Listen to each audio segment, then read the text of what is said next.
Hi, and welcome to the Ballyhoobridge podcast, where we are your bridge out of chaos. I'm your host, Heather, and I've discovered the thing I enjoy most in life is helping people get unstuck. What do I mean unstuck? Well, are you stuck in your own chaos? Are you either struggling to quiet the noise and figure out your next move, or you know what to do, but you have no idea how to actually do it? Whether it's trying to understand all your spiritual desires or trying to grow a solo business. And now you're asking why I'm talking about both, right? Well, because it's been my experience that spiritual growth and solo business often go hand in hand. And that with the desire to grow, in comes the chaos. No matter where you are in that journey, you often just need someone to take you by the hand and help you bridge the gaps to your next goal, your next success. You need help to quiet the madness and understand your options. So we're going to talk about spiritual things and sometimes business things and probably a few other things too as we move through the chaos and cross the bridges. I hope you'll come along with me. Hi guys, I actually have something that I really just want to talk about for this episode. I'm on a struggle bus, I'll admit it. These past couple of weeks, I've just kind of been in a fog, a bit of a depression, and I'm trying to just sort of work through those emotions, I guess. And of course, in the middle of that, I'm still on my whole what does my Christianity look like journey. But in the past couple of weeks, I've watched two people that I love very much that are going through some really rough life events. And I'm finding myself struggling sort of how to process all of that, partially so that I can figure out how can I help them and how can I be there as a friend for them, especially when I have all these emotions that I'm trying to work through. Have you guys ever been through a life-changing event yourself? And I don't mean sort of small day-to-day things that happen. I mean the big ones. I mean divorce, where you suddenly find yourself having to rebuild your whole life alone. Or job loss, where with that loss, the next step in your life may literally be that you're homeless or that you have no food to put on the table. And then, of course, there's the really big one where you've lost a loved one. And I know that I've talked before about how I don't really deal well with the whole unknown part of life. And evidently I'm not that great with the why either.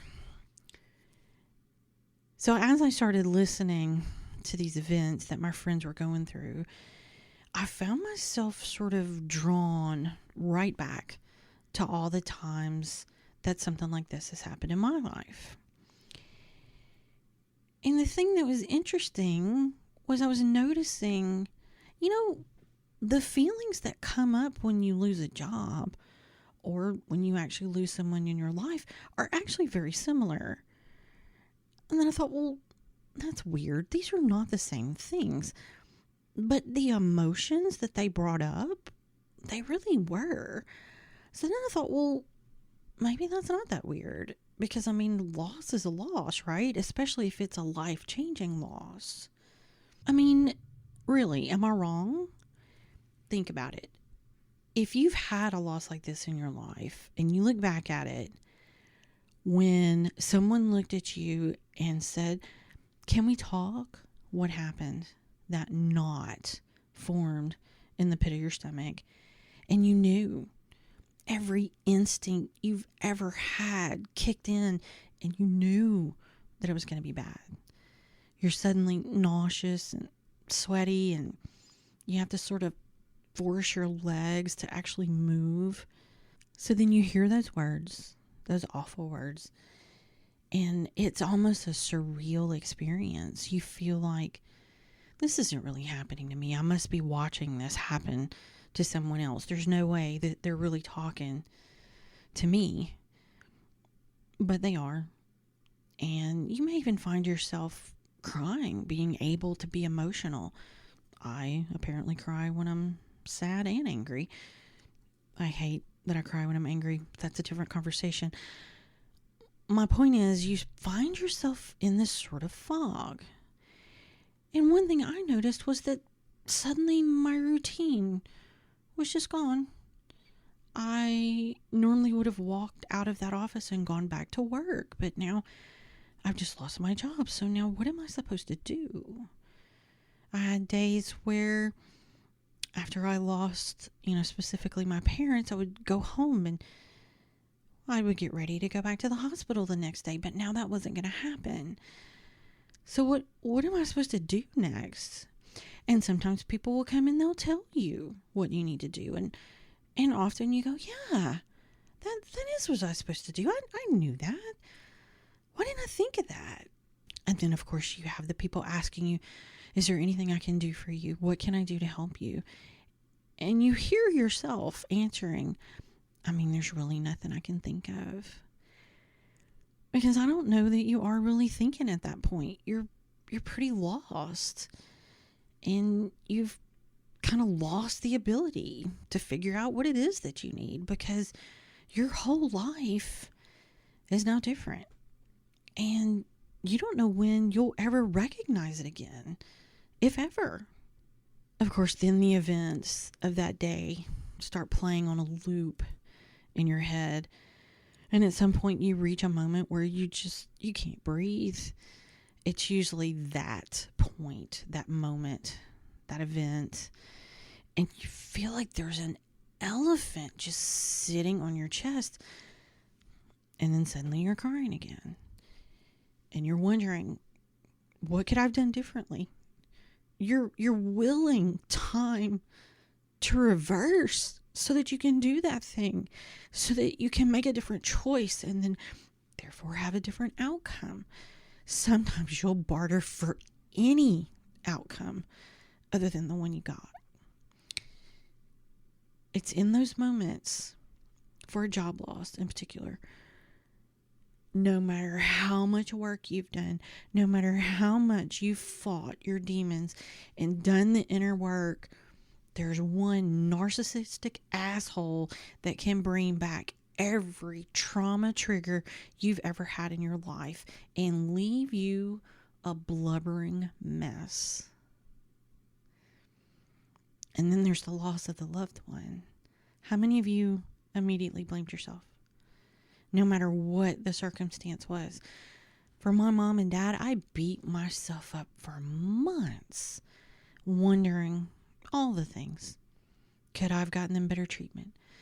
Did we try hard enough? Did we give up too soon? No, we didn't.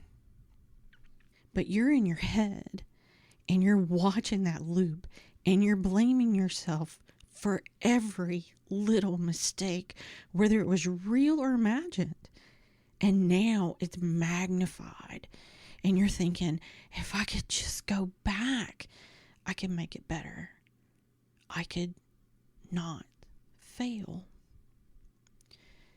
And the hardest thing to believe in that moment is that you didn't fail. The truth is, even if you can look back and say, you know what, I could have handled that better, or I could have handled it differently. The fact that you handled it the way you were supposed to in that moment is almost impossible to comprehend, much less actually accept. Now, you know what happens next, right?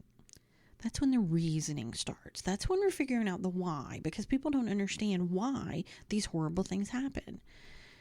And of course, when you lose someone, you'll have people come and tell you things like,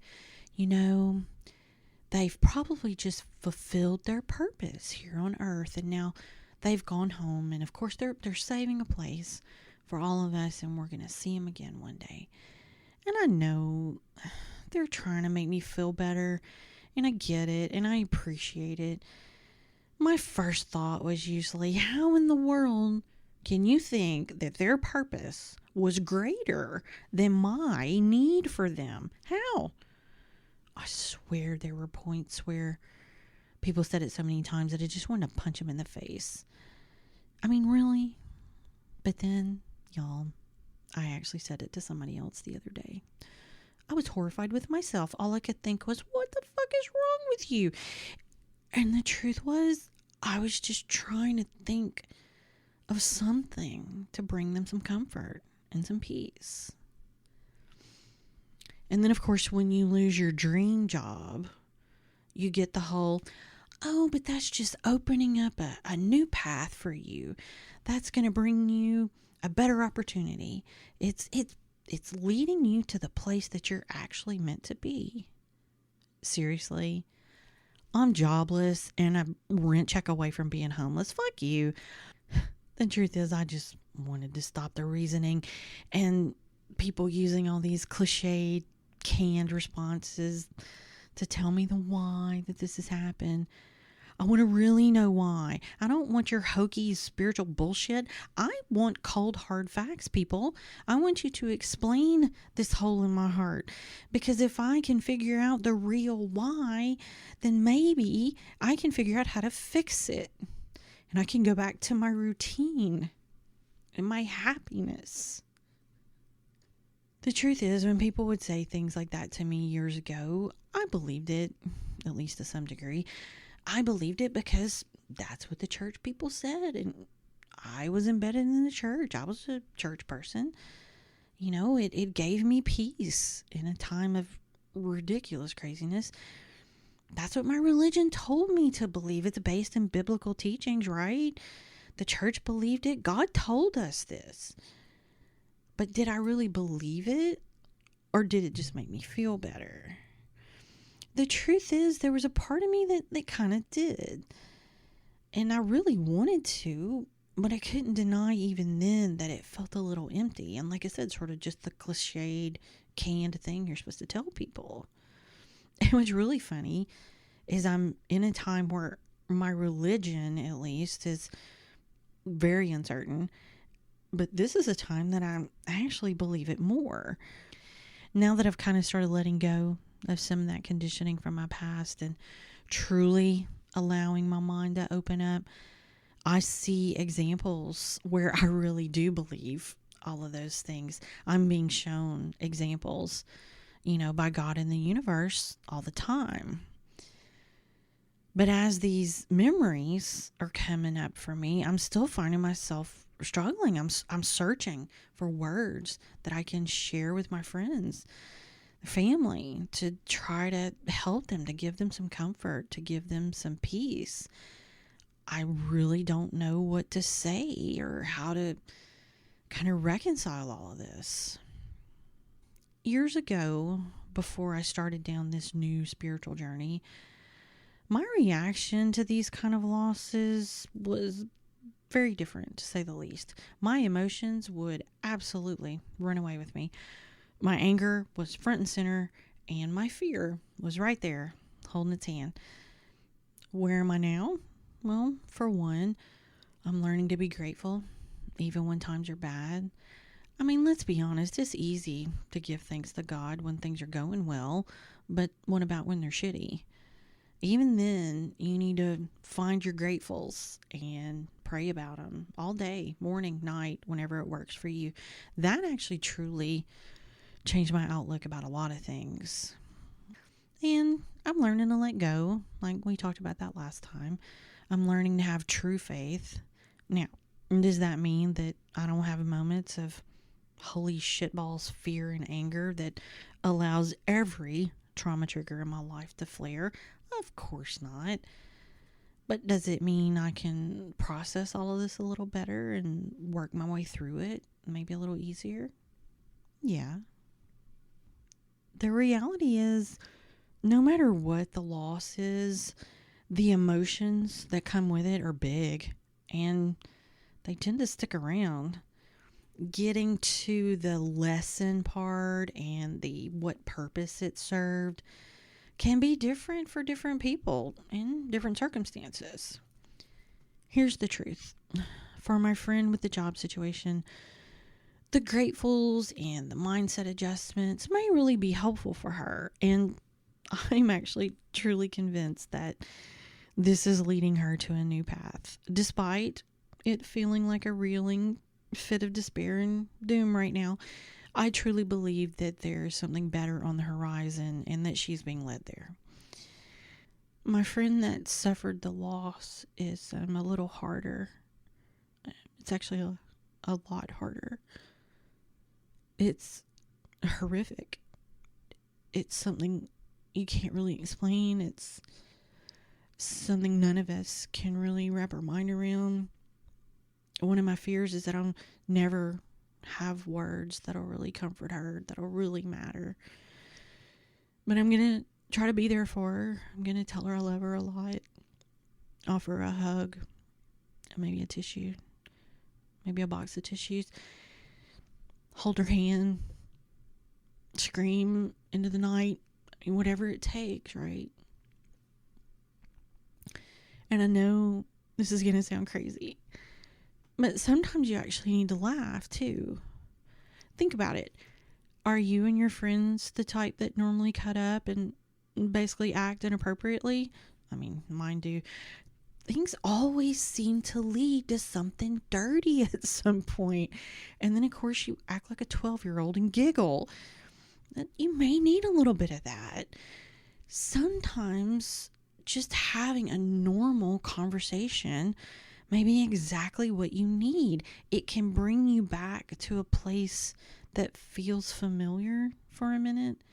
It can kind of remind you that there's more going on in the world than that grief that's kind of consuming you in this season that you're in. I mean, whatever it takes, right? To work through those emotions and just try to find a bit of peace. It can feel nearly impossible to find something to say when someone is consumed in that much darkness. I think I find myself just thinking, okay, let me just try to be a beacon of light so that when they're ready to use it, I'm here.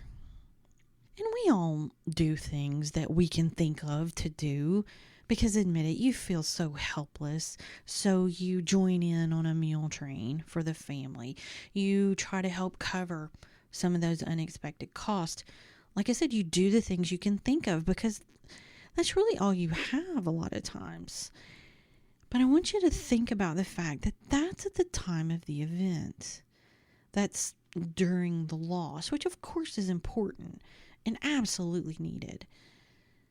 But have you ever thought about what comes after that?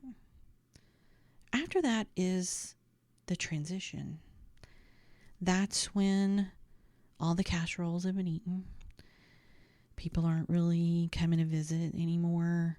They aren't calling to check on you as often. To me, the transition is the hardest part. By then, the fog is starting to lift. Reality is starting to set in. That real thinking is starting to settle back in. Because, when you're in the loss, it's kind of like time stops. But then you start to transition. And suddenly, the world is turning again. And you feel like there was a train to get back onto the world and it missed your stop or something. So there you are, alone in the darkness, save for one thing, and that's that reel that's still playing over and over and over in your head. Like I said, it all comes differently for different people and for different circumstances. I'm truly not sure how much wisdom I can really offer here, but I do want to offer some observations of things that I've seen, maybe some things to consider that helped me. Maybe they'll help you. And first, if the loss is yours, if you're the one experiencing it, I encourage you to be honest about it. Just talk to people and tell them what you really feel. They can handle it. I would also say tell people what you need if you can. And of course, if you can't, that's okay too. Know that boundaries are still okay even when you're in the middle of a loss. Maybe sometimes especially when you're in the middle of a loss.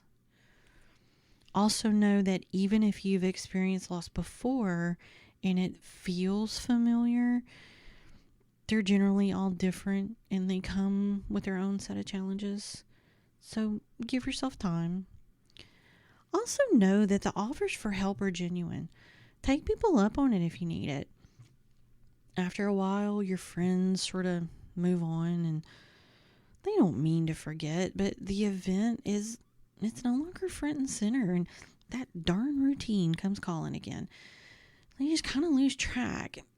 Like, I know it's shitty, but it's true. So call them if you need them. I would bet money that they honestly just didn't know that you needed some money. And I know that you wanted them to. You wanted them to figure it out and to call you. But sometimes we're just oblivious, okay? And we're in our own little world. One of the first bits of conditioning I've had to work on is asking for help. It does not make you weak. It actually shows that you're strong enough to know you need it. I would also say this. Build your tribe and then lean on them. Find that circle of friends you can trust and then hold each other tight, hopefully before you really need to. Lastly, don't be afraid to recognize when it's all just too much and you need to get some help and you need to find someone to talk to. Now, for those of us that are watching from the outside, I know you're probably feeling really unequipped to help, right? But let me ask you something. Do you have the capacity to love? Do you love this person that you know that's going through this loss? Then guess what? You're equipped. Just be honest. Tell them, look, I don't know what to say right now. And then just be there. Love them. Tell them you love them. Offer them a hug. Offer them a tissue. Hold their hand when they need it. Scream into the night when they need it. Help them laugh when they need it.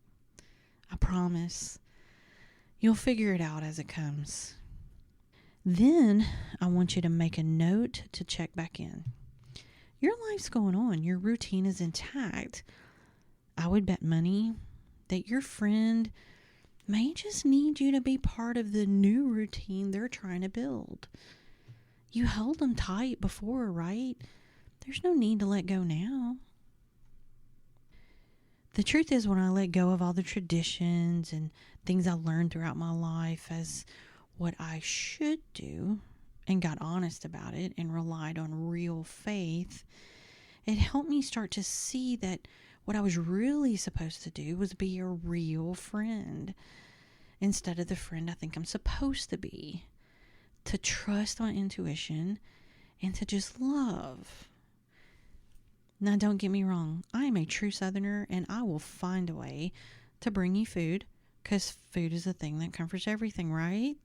Right? But for the rest of this, maybe it's time we all took another look at how we handle loss and more specifically the transition that happens after the loss. And maybe we need to get real about what that really means for everybody involved. Most of us have no idea what we're doing. And God, none of us are going to be perfect. But the more honesty and the more love we can show one another, I mean, I can't imagine it could go all wrong if you take that approach, right? And maybe, just maybe, we can make all of this a little easier to navigate. Thanks so much for joining us today. We really hope you enjoyed today's episode and that it was helpful to you in some way. Make sure to like and rate and do all those fun things for our podcast. We really do appreciate it. And of course, check out the show notes for links and any other important information. Also, be sure to follow us on Facebook and Instagram at ballyhoobridge. If you're looking for guidance in your journey, head over to ballyhoobridge.com. There you can do things like choose a time for a free 30-minute clarity call with me. And you can find out what ballyhoobridge means, in case you were wondering. In the meantime, don't forget to take care of yourself. Until next time.